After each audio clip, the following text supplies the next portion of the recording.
Oi, viajante, tudo bem? Olha, eu tava pensando, acho que eu nunca te falei meu nome completo. É Leila Rinaldi Ming Bratfish. Quem ouve pode pensar que eu tenho olho puxado por causa do Ming ou sou loira de olho azul por conta do Bratfish. Só que não, porque o Ming não é chinês e o Bratfish é alemão mesmo, só que é da família do meu marido, o Renan, que não por acaso tá aqui com a gente hoje. Oi, Rê, bem-vindo à estação. Oi, Lê, oi, viajante, obrigado. Olha, o sobrenome alemão é meu mesmo, mas nem eu sou loiro de olho azul.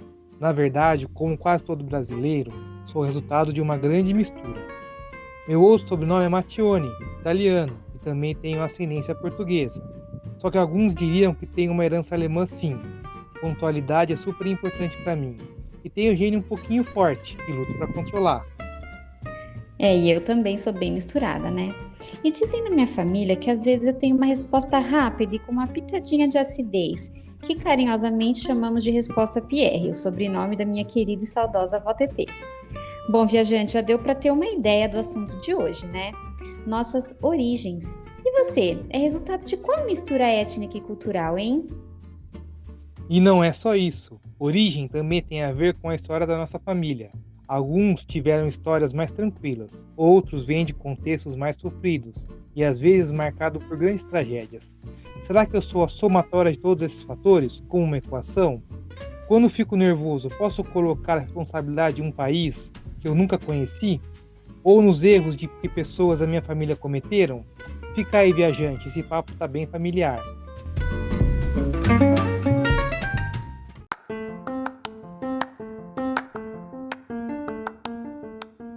Olha que coincidência. Este fim de semana fomos a uma festa de cultura japonesa, né, Lê? Tinha comidas, dança, músicas, artesanato, enfim, muitas coisas ligadas àquele país. Algumas bem interessantes e gostosas também. Pelo menos a gente curte. Somos seres culturais e Deus nos fez para vivermos em relacionamentos. Cada livro da Bíblia, por exemplo, foi escrito em um momento da história, em uma determinada cultura, e é bem legal a gente ter essas informações quando quer conhecer a palavra de Deus. Várias Bíblias têm algumas delas no começo de cada livro. É verdade. E conhecer ajuda a gente a entender algumas coisas. Acontece que todas as culturas têm coisas que Deus condena. Desde que o pecado entrou no mundo, elas são frutos de pessoas pecadoras e também influenciam para o pecado. Olhando para o nosso próprio umbigo, o que te vem na mente quando você pensa na cultura brasileira? Talvez algumas comidas bem gostosas, tipo a feijoada, brigadeiro, ou alguns tipos de música como samba, sertanejo e bossa nova. Também somos conhecidos como um povo alegre, amável e acolhedor. Essas características até lembram coisas que Deus ordena. A Bíblia nos manda sermos alegres em todas as circunstâncias, conhecidos pela amabilidade e também sermos hospitaleiros e tratar bem os estrangeiros. E claro que fora de um relacionamento com Deus através de Cristo, mesmo essas características estão manchadas pelo pecado. Mas em sua definição bíblica, são qualidades que a gente deve viver e buscar com ajuda e para a glória de Deus. E também tem o famoso jeitinho brasileiro. E aí, para usar uma linguagem do futebol, que também é muito coisa nossa, é cartão amarelo. Porque ele pode significar se virar com aquilo que tem, tipo colocar mais água no feijão e chamar o vizinho para almoçar, que tem a ver com hospitalidade que a gente já falou. Só que também pode ser ignorar regras e leis para se dar bem e fazer o que tem vontade. A Bíblia nos manda obedecer às leis que não ferem a palavra de Deus. Então, cartão vermelho para esse lado do jeitinho. Outro cartão vermelho vai para a nossa reconhecida sensualidade. Normalmente, quando alguém pensa nesse lado do Brasil, já associa roupas que mostram bastante o corpo e danças bem sensuais. Essas coisas até podem atrair pessoas ao nosso país com a ideia de ter relacionamentos físicos e íntimos rápidos e fáceis. Mas a gente aqui na estação já conversou sobre isso, né? A Bíblia é muito clara: relacionamentos físicos e íntimos devem acontecer na proteção do compromisso do casamento. E provocar o interesse do outro nesse sentido, sem poder satisfazer esse desejo de maneira que agrada a Deus e fazendo o outro pecar, não é uma coisa que a gente pode colocar na conta da cultura, não. Só é errada e ponto. E isso vale tanto para rapazes quanto para garotas, ok, viajante? Se vestir e se comportar com decência é uma forma de expressar amor e cuidado com a outra pessoa. E podemos estender esse raciocínio para qualquer pecado ou cultura. A Leila não pode colocar na conta da origem dela uma resposta mal criada. E eu tenho que viver em plena comunhão com meus irmãos. mesmo que meu sangue alemão tenha a tendência de me deixar mais na minha. Resumindo, nossa origem étnica e cultural nos influencia, mas não é o que deve determinar nossa identidade. A gente tem que olhar para cada uma dessas características e submeter a palavra. Sabe do que eu lembrei? De Paulo pregando para os gregos lá no livro de Atos. Ele conhecia bem aquela cultura e sabia que algumas coisas nela faziam com que tivessem uma resistência à mensagem do evangelho. Mas ele sabia que isso não era o determinante. E ao invés de desistir ou fugir, ele usou o conhecimento daquela cultura para pregar o evangelho de um jeito mais eficiente, mas sem negociar em nada a mensagem da necessidade de arrependimento dos pecados e da confiança na obra redentora de Jesus na cruz. Confira você mesmo no texto que a gente vai deixar aqui na descrição. Isso me lembra de outra coisa. Deus não age com favoritismo e nos ordena a fazer a mesma coisa.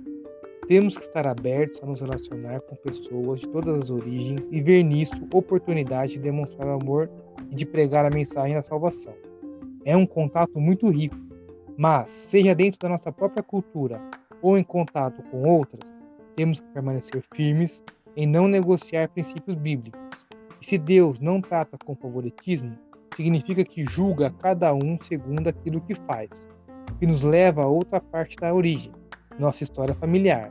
Fica aí, viajante, que hoje a estação tá igual uma macarronada de domingo na casa da nona, bem familiar.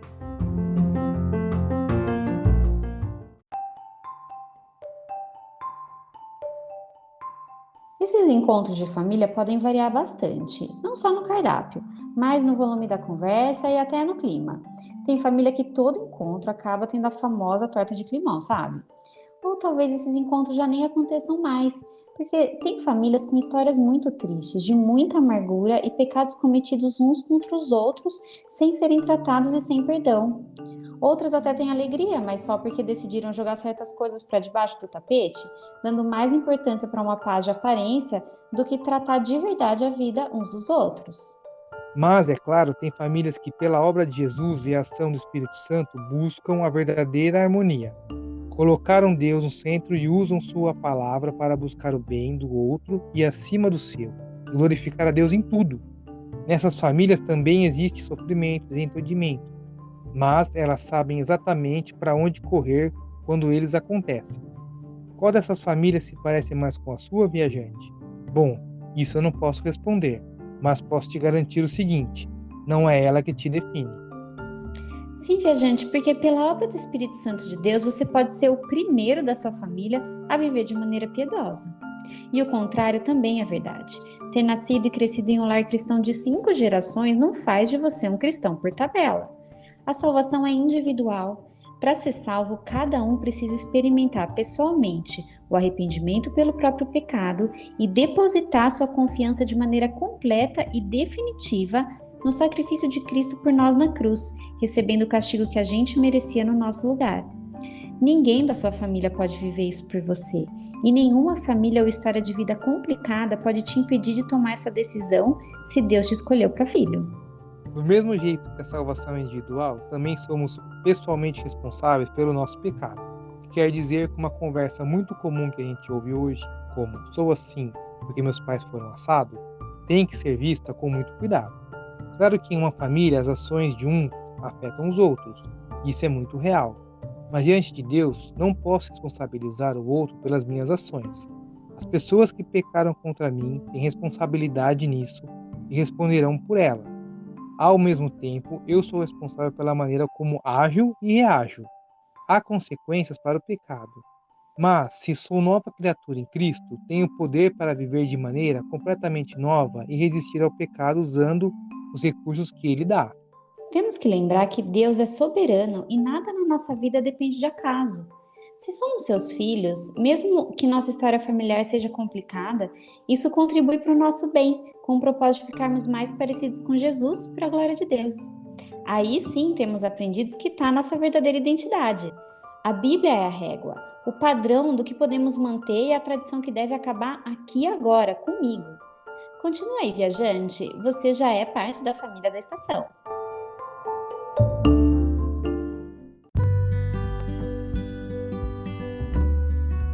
Viajante, na nossa identidade em Cristo, não somos cidadãos de nenhuma nação daqui. Somos um povo estrangeiro nesse mundo, separado por Deus para viver de maneira que Ele nos ensina.